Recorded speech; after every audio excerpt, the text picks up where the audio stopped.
안녕하세요. 우리 역사 히스토리입니다. 오늘도 우리의 찬란한 역사를 찾아 떠나봅시다. 우리의 역사를 찾기 위해서는 남쪽에 대한 사서의 이야기를 잘 살펴봐야 합니다.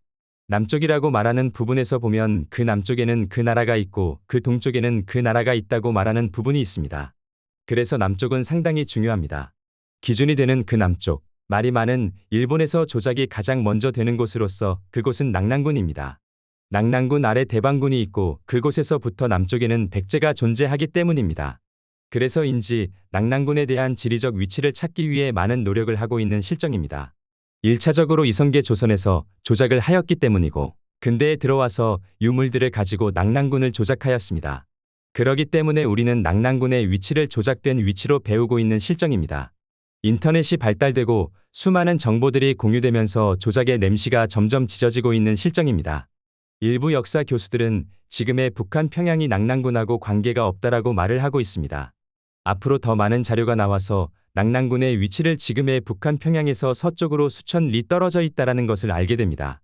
지금의 북한 평양이 오래전 낙랑군이 아니었다라고 한다면 백제 또한 지금의 충청도와 전라도가 아닐 가능성은 매우 높습니다. 낙랑군의 남쪽에는 백제가 있다라고 나와 있는 사서들은 매우 많이 존재하기 때문입니다. 그래서 낙랑군의 남쪽에는 백제가 있다라는 것은 사실에 가깝게 느껴집니다. 백제가 경기도, 충청도, 전라도에 있었던 나라였다면 지금의 북한 평양이 낙랑군이 되어야 합니다. 하지만 지금의 북한 평양은 낙랑군이 아닙니다. 그럼 어디에 있었을까? 만주 역사를 말하시는 분들은 낙랑군이 지금의 야오닝성 어딘가에 있다라고 말하고 있습니다. 그리고 나날을 기준으로 요동군과 요서군을 이야기하고 있습니다.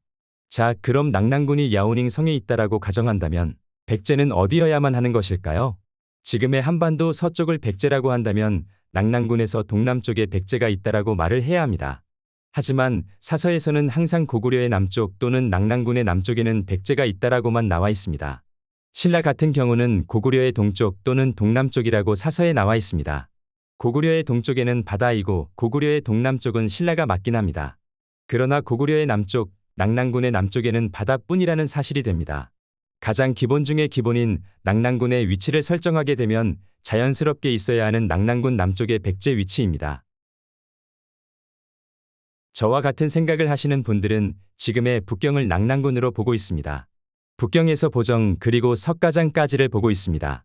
석가장시를 대방군으로 보고 있고 그 아래에는 백제가 존재했을 가능성을 보고 있습니다. 그리고 북경 동남쪽을 신라로 보고 있습니다. 낙랑군 남쪽에 백제가 있다라는 사실을 증명하고 있습니다. 그리고 태행산맥의 험난한 산세를 하와족들과의 국경선으로 보고 있다는 점입니다. 험한 산들이 있어 사람이 왕래하기 힘든 곳이기 때문에 태행산맥 기준으로 동쪽과 서쪽은 서로 말이 통하기 힘든 부분이 있습니다. 지금도 산서성과 하북성의 언어는 많이 다르다고 합니다. 물론 자기네들끼리는 사투리 정도로 보고 있다고는 하지만 오래전에는 서로 소통이 안 되었을 거라 생각됩니다. 수많은 역사 속에서 나오는 지명들이 많이 존재를 합니다. 한두 개 정도는 같을 수 있다라고 생각할 수 있습니다. 수십 개, 수백 개의 지명이 사서에 나와 있는 지명과 같다라고 한다면 아주 많이 의심을 해보아야 합니다. 그리고 그 지명들이 지형적 위치와 일치한다면 역사서에 나와 있는 지명이 이곳일 가능성은 아주 높거나 같습니다. 책보고 선생님께서 만드신 지도입니다. 아주 많은 지명이 표기되어 있습니다. 역사서에 나와 있는 지명들, 그 지명들이 있어야 하는 위치가 일치하는 부분, 그리고 일식 기록으로 신라 초기 위치가 과학으로 밝혀진 이 시점에서 수많은 지명과 일식 기록이 일치하는데 이걸 믿지 않고 무시할 수는 없습니다. 우리가 말하는 단군시대, 고조선만을 말하는 것이 아닌 여러 나라들을 말하고 있습니다. 부여가 있고 옥저가 있습니다.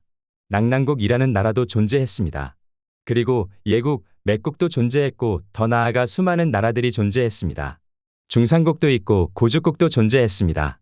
이 나라들은 화하족 사서에 나와 있는 나라들이고 우리의 전통 사서인 삼국사를 보시면 수많은 나라들이 존재합니다. 마한 지역과 진한 지역에는 70여 개 국이 존재한다고 말하고 있기 때문에 우리의 전통 사서인 삼국사에 나와 있지 않는 나라들도 많이 존재했습니다. 화하족들의 사서에는 큰 나라들만 기록이 되어 있었다라고 생각이 듭니다. 조선, 옥저, 낙랑, 부여 등이 있습니다. 작은 나라들은 화하족 사서에는 언급이 안 되어 있기 때문에 제 생각에는 작은 나라라고 말할 수 있다고 보입니다.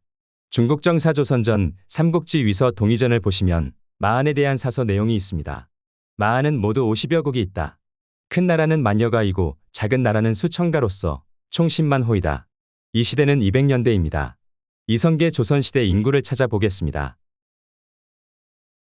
세종실록 지리지 8도를 보시면 경기도는 2882호, 충청도는 24,170호, 경상도는 42,227호, 전라도는 24,073호, 황해도는 23,511호, 강원도 11,084호, 평안도 42,167호, 함길도 14,739호입니다.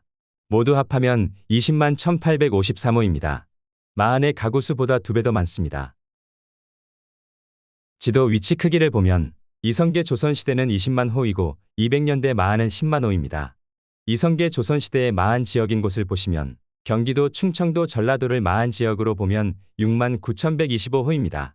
이성계 조선시대인 1400년대의 마흔 지역에는 약 7만 호가 있었고 서기 200년대의 마흔 지역에는 약 10만 호가 있었다고 합니다. 인구 수가 세월이 가면서 줄어들 수 있는 것인지 말이 안 된다고 보여집니다.